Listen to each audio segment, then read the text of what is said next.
simplify என்ன கொடுத்திருக்காங்க 5x minus 3y the whole square minus அதுக்கப்புறம் என்ன வரும் 5x plus 3y the whole square. இப்போ இது என்ன ஃபார்முலால ரிசம்பிள் பண்ணுதுன்னு பாத்தீங்கன்னா a minus b whole square formula. a minus b whole square ஓட ஐடென்டிட்டி என்னது a square minus 2ab plus b square. Next a plus b இது என்ன ரிசம்பிள் பண்ணது a plus b. a plus b whole square formula என்னது a square plus 2ab plus b square. ஓகேவா? இந்த இடத்துல a is equal to என்னது பாத்தீங்கன்னா 5x, b is equal to என்னது 3y. இப்போ நம்ம ஃபார்முலா சப்ஸ்டிட் பண்ணலாமா?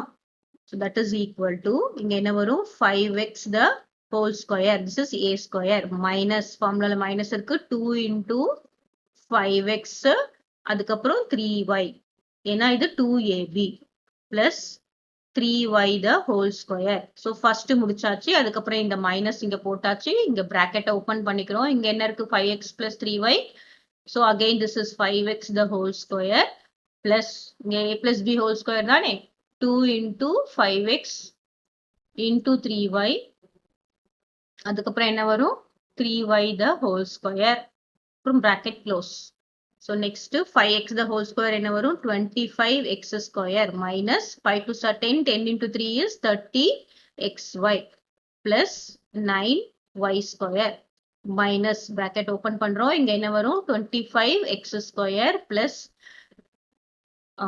30xy plus 9y square bracket close.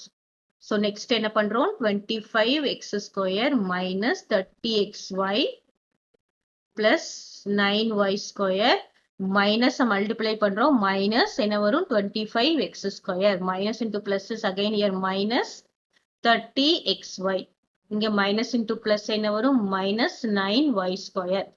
ஓகேவா? இப்போ 25x square minus 25x square இதுவும் கேன்சல் ஆயிடும். எந்த நம்பருக்கும் முன்னாடி இருக்கிற பிளஸ் மைனஸ் தான் அதோட பிளஸ் மைனஸ். சரியா? இந்த மைனஸ் நம்ம கன்ஃபியூஸ் பண்ணக்கூடாது.